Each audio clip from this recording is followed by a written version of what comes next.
Hello, welcome back. Today I'm going to be reading from the Tolkien Gateway.net article about Gandalf. Now, as I've said before, I'm a big Tolkien fan, and I'm pretty meticulous about pronunciation. I'm going to be striking a balance between a straight English pronunciation of Tolkien's languages and the pronunciation that Tolkien explicitly intended. Without further ado, let's get started. Gandalf was shorter in stature than the other two, but his long white hair, his sweeping silver beard, and his broad shoulders made him look like some wise king of ancient legend. In his aged face, under great snowy brows, his eyes were set like coals that could suddenly burst into fire. And that's a quote from the Fellowship of the Ring. Gandalf was one of the 5 Istari sent to Middle-earth by the Valar in the Third Age.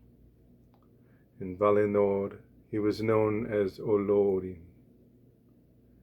Gandalf was instrumental in bringing about the demise of Sauron in Third Age 3019, chiefly by encouraging others and dispensing his wisdom at pivotal times.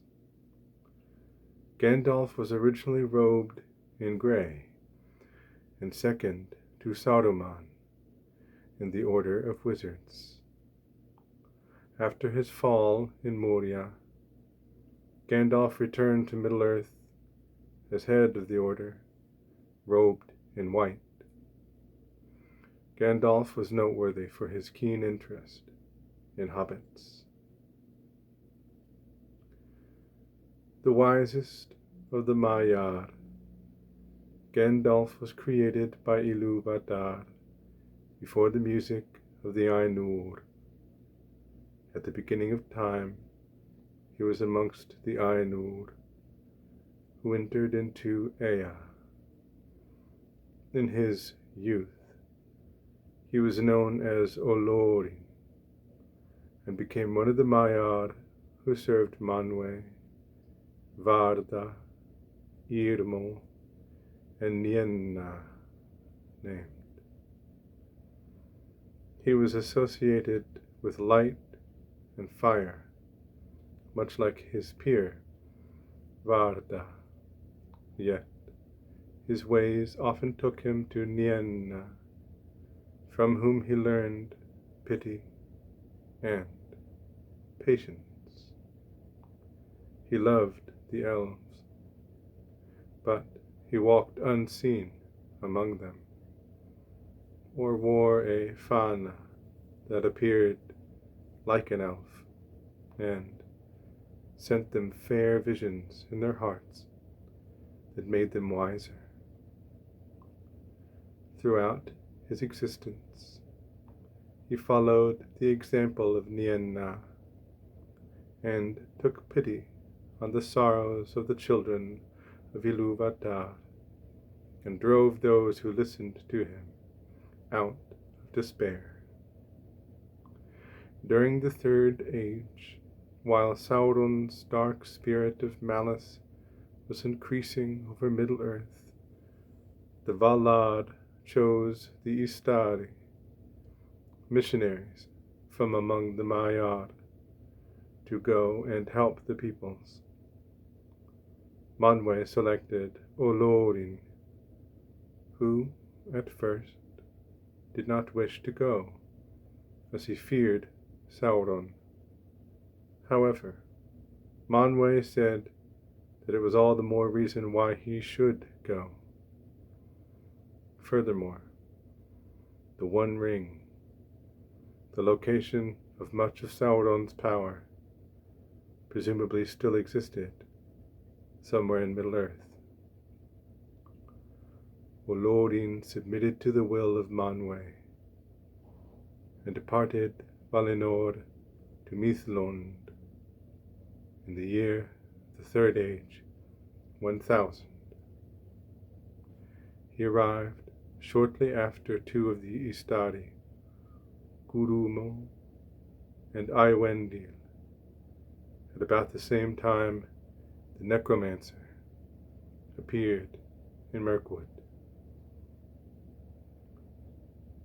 Olórin, like the other wizards, took the shape of an old man. He was robed in gray and went about as a wanderer and counselor. At Mithlond, he was welcomed by Glorfindel, his friend from Valinor, sent earlier on a similar mission, and Círdan, the shipwright, who possessed Nadia, one of the three elven rings of power. Círdan divined in Olórin a sense of strength and power, despite his appearance as a bent and aged old man. Círdan gave Nadia to Olórin with a prediction of his future struggles with evil, and a promise that it would support and aid him in his labors. Then Círdan said, "But as for me, my heart is with the sea, and I will dwell by the gray shores until the last ship sails. I will await you." Gandalf then began his sojourn in Middle-earth. Unlike Saruman, Gandalf did not take up a single permanent residence. Gandalf never went to the east, and apparently restricted his activities to the westlands of Middle-earth, where the remnants of the Dúnedain and the Eldar remained to oppose Sauron. He was known by many names during the long years he remained in Middle-earth.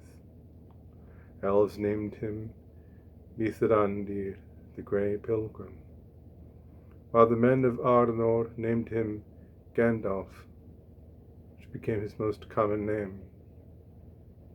He was also known as Incarnus in the south, and Targún to the dwarves. A legend says that Gandalf was given by Yavanna the elf stone of Eärendil to bring to the peoples of Middle-earth as a token that the Valar had not forsaken them. He gave it to Galadriel and remarked prophetically that she would in turn pass it to an individual who would also be called Elessar.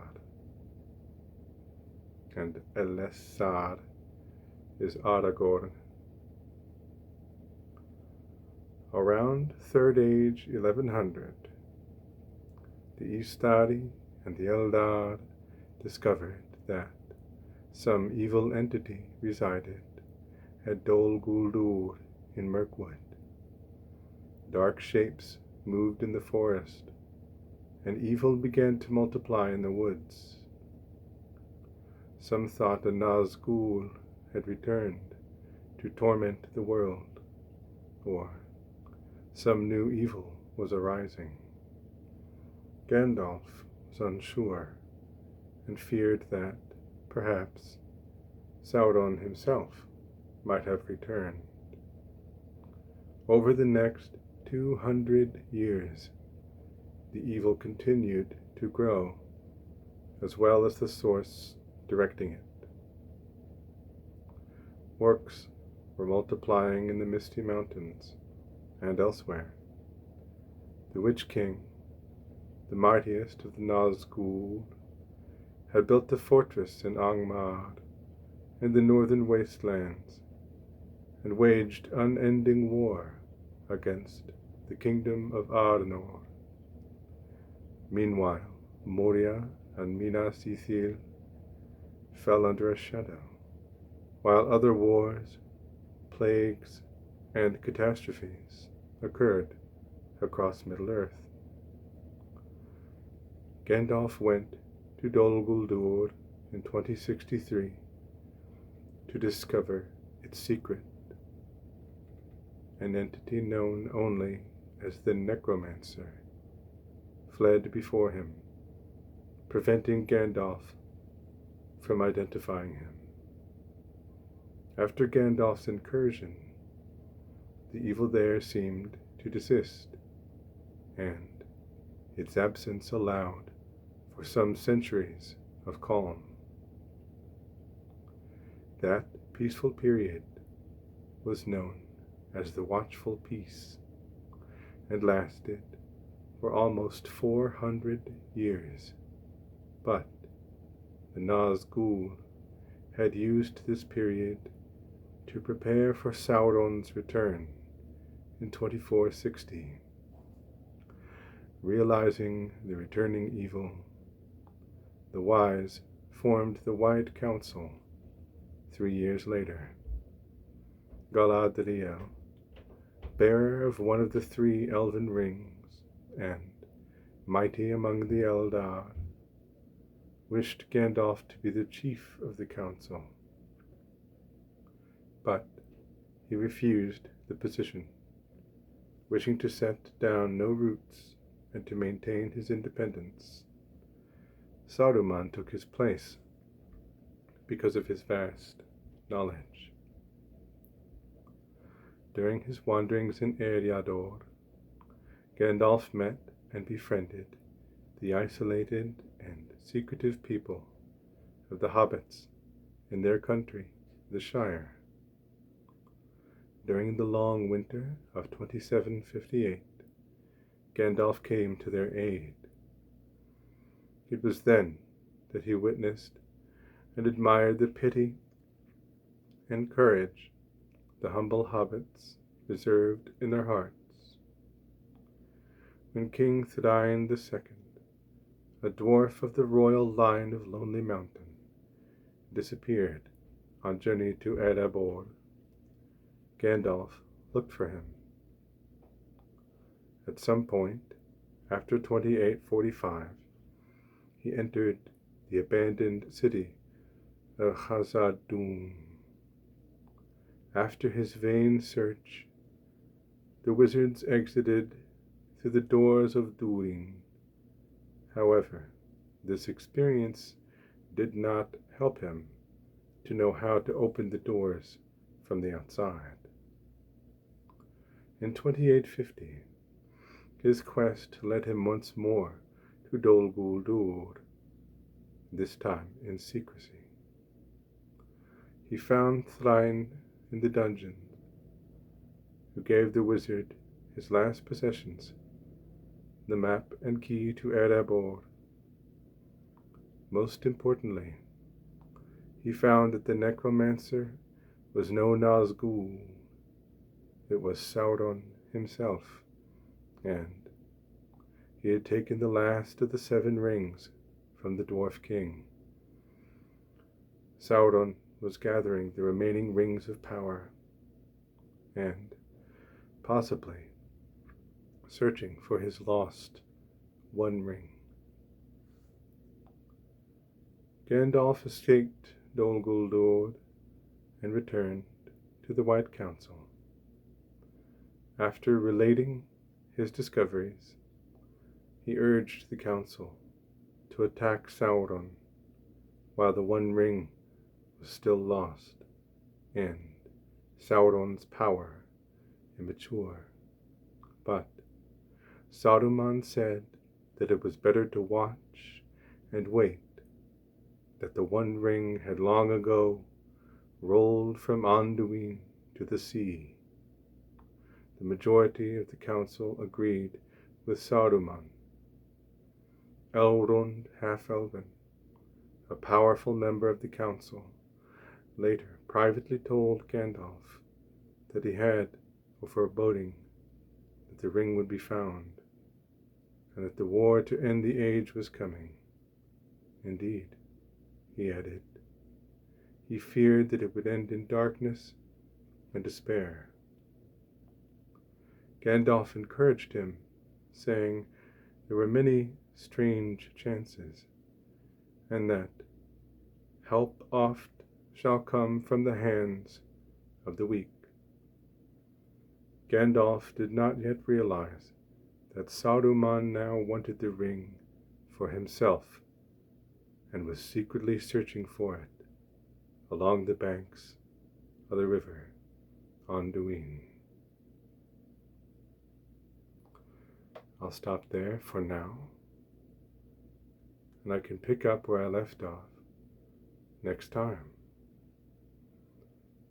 As always, thank you for watching and listening. Have a great day, and I will see you next time.